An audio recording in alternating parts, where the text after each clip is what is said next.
Le soir du 13 novembre, je suis chez moi, c'est vendredi soir, donc ma femme qui est infirmière de nuit est partie travailler et je suis avec ma fille. Mon appartement donc, est au-dessus du carrefour de la rue Fédère et de la rue de Charonne, donc à l'aplomb de la terrasse du restaurant La Belle Équipe.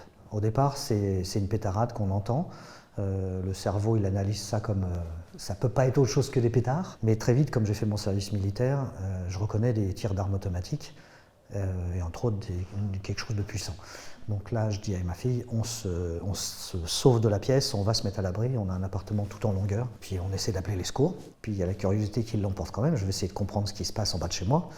Et donc je me rapproche précautionneusement de la baie vitrée. Je vois en bas de chez moi donc, une voiture noire arrêtée, un tireur juste en face de moi, un deuxième plus sur la droite qui lui tirait sur les voitures. Et puis à un moment, j'en aperçois un troisième qui lui remonte sur la terrasse et puis lui fait du balle par balle. Et puis il remonte dans la voiture et ils partent. Donc là, je dis à ma fille, écoute, il y a des gens blessés en bas de la maison, il faut que je descende. Moi, je suis secouriste depuis que je suis gamin. Je prends ma trousse et puis je décide de descendre.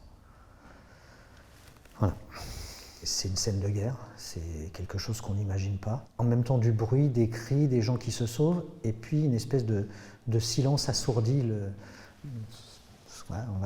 Des fois, on parle de silence de mort, mais là, je l'ai entendu. Et puis, j'arrive sur cette terrasse où un premier corps devant moi sans vie.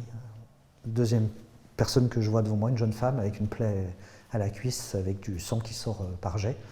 Donc là, il n'y a pas à attendre, j'ouvre ma trousse, puis j'ai quoi dedans? J'ai des compresses, machin. Je prends les compresses, j'appuie, il y avait une balle dans le bras.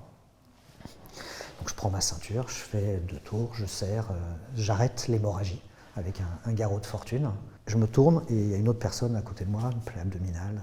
Là, j'ai plus rien, donc c'est mon t-shirt. Et puis je bourre dedans et j'appuie. Et là, j'ai un blackout.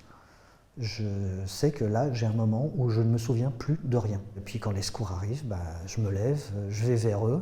On me voit sur certaines vidéos. Quand je me revois sur cette vidéo, je vois la tête que j'ai. Et je comprends ce que je viens de prendre aussi, moi, à ce moment-là. Je ne suis plus moi.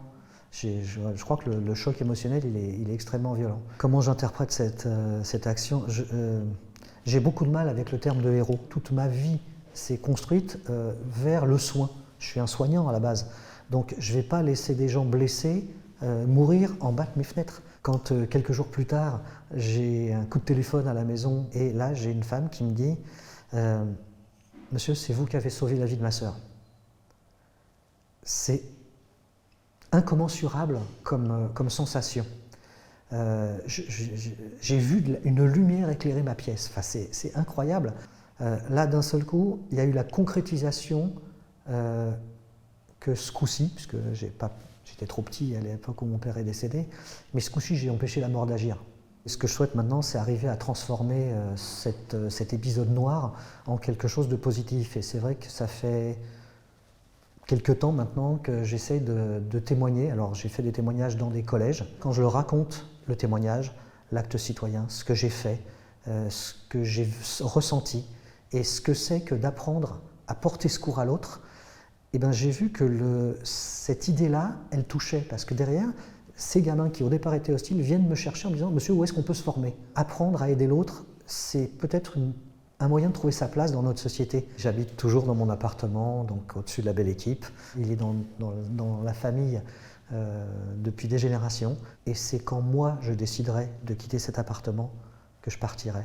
C'est pas parce que des gens viennent nous tirer dessus. Devant La Belle Équipe, il y avait une ardoise et au lieu de marquer « Happy Hours », ils avaient marqué « Heures heureuses ». Et cette plaque était tombée au sol, couverte de traînées de sang. Et si vous me permettez de conclure là-dessus, ils n'auront pas nos heures heureuses.